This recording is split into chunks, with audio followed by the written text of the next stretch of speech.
សួស្តីប្រិយមិត្តដែលកំពុងតាមដានព័ត៌មានជាមួយនឹង Channel YouTube Mr. 855 នៅពេលនេះដែរខ្ញុំបានក៏សូមដកស្រង់លើកយកនៅអត្ថបទចំនួន2មកធ្វើការអធិប្បាយ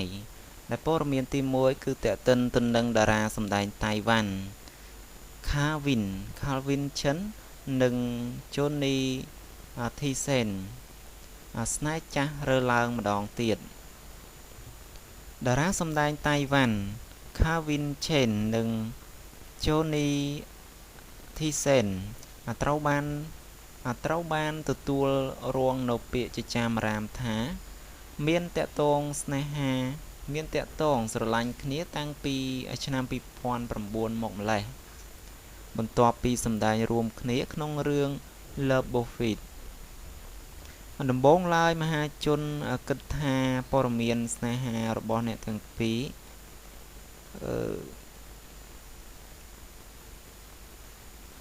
ជារឿងប្រឌិតដើម្បីធ្វើឲ្យមានការចាប់អារម្មណ៍ដល់រឿងភាគរបស់ពួកគេ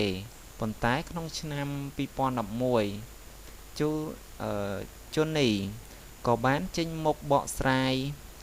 ដោយទទួលស្គាល់ពីទំនាក់ទំនងរបស់ពួកគេក្នុងបទសម្ភាសន៍មួយ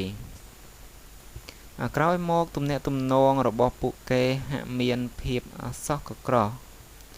គណៈជីតារបស់ Calvin មានសុខភាពទ្រុឌទ្រោមខ្លាំងចាប់ពីពេលនោះមកតារា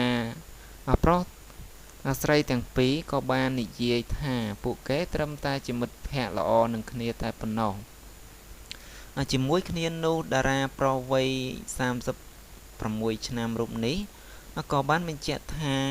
បើសិនខ្ញុំរៀបការខ្ញុំនឹងប្រកាសប្រាប់ជាសាធារណៈប៉ុន្តែបើត្រឹមតាក់ទងគ្នាដាច់ខាតខ្ញុំមិនបង្ហាញចេញឡើយខ្ញុំមិនចង់មានសម្ពាធខ្លាំងទេហើយក៏មិនចង់ឲ្យមានការថ្នាំងថ្នាក់រវាងអ្នកក្នុងនិងក្រៅសិល្បៈដែរពេលដែលត្រូវជ្រើសរើសដៃគូប៉ុន្តែកាលពីពេលថ្មីនេះសម្ព័ន្ធភាពរបស់តារាតៃវ៉ាន់ពីររូបនេះហាក់ត្រូវបានគេចាប់អារម្មណ៍ខ្លាំងពីអ្នកគាំទ្រជាថ្មីម្ដងទៀតបន្ទាប់ពីលាក់លៀមនិងស្ងាត់មួយរយៈគឺនៅពេលពួកគេត្រូវបានឃើញថាមានពួកគេបានទៅលេងផ្ទះគ្នាឆ្លើយតបទៅនឹងបញ្ហានេះជូនីបានបកស្រាយតាមរយៈក្រុមហ៊ុនរបស់ខ្លួនថាដោយសារនាងគ្មានឡាននាងក៏បានហួសទៅផ្ទះរបស់ Calvin ហើយពឹងឲ្យជួយរើរបស់ខ្លះពេលនោះខាងគ្រួសាររបស់ Calvin ក៏បានឃាត់នាងឲ្យនៅលេងមួយសន្ទុះតែម្ដងទៅបាទប្រិយមិត្តជាទីមេត្រីសម្រាប់ព័ត៌មានដែលតាក់ទិនទៅនឹងតារាតៃវ៉ាន់ដែលខ្ញុំបានធ្វើការអធិប្បាយនៅពេលនេះក៏ឈានមកដល់ទីបញ្ចប់ផងដែរឥឡូវនេះកុំឲ្យខាតពេលយូរយើងមកតាមដានព័ត៌មានមួយទៀតហើយព័ត៌មានទី2នេះគឺតាក់ទិនទៅនឹងបណ្ដាតារាស្រីអាស៊ីដែលខំសម្រក់ទម្ងន់រហូតឈឺអ្នកគាំទ្រភាគច្រើនយល់ថាតារាស្រីប្រកាសជាមានភាពសប្បាយរីករាយពេលដែលសម្រក់ទម្ងន់បានសម្រេចប៉ុន្តែពេលសម្រក់ទម្ងន់ម្ដងគឺមិនមែនងាយស្រួលឡើយតារាអាស៊ីភាគច្រើនយល់ថាទាល់តែមានរាងស្គមទៅស្រស់ស្អាតហេតុដូច្នេះហើយទើបពួកគេខិតខំនឹងរកមធ្យោបាយផ្សេងដើម្បីសម្រក់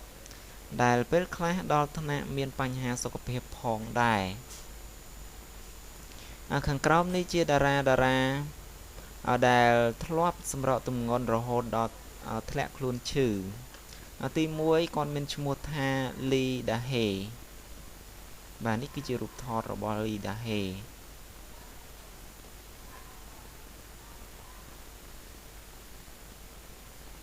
ហើយចំពោះទី2វិញគឺគាត់មានឈ្មោះថា Park Asin-hee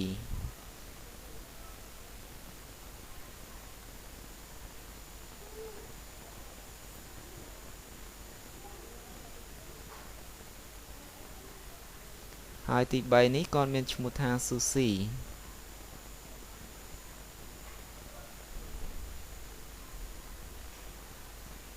ហ ហើយទី4គាត់មានឈ្មោះថាអាយុ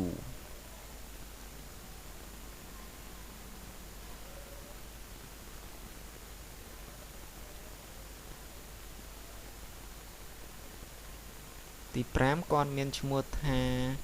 ចុងរីអូវងអូវុន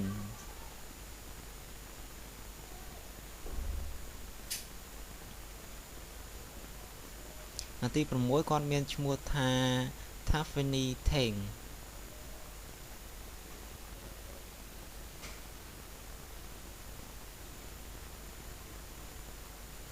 ទី7គាត់មានឈ្មោះថាអិនហ៊ី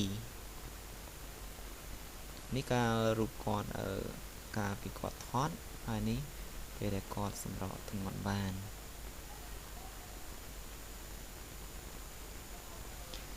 ប្រិមិត្តជាទីមេត្រីសម្រាប់ព័ត៌មានទាំងពីរនេះក៏ឈានមកដល់ទីបញ្ចប់ផងដែរអរគុណនឹងការចំណាយពេលវេលាដ៏មានតម្លៃតាមដានព័ត៌មានជាមួយនឹង Channel YouTube Mr. 855នៅពេលនេះដែរខ្ញុំបាទក៏សូមអរគុណនិងសូមជម្រាបលា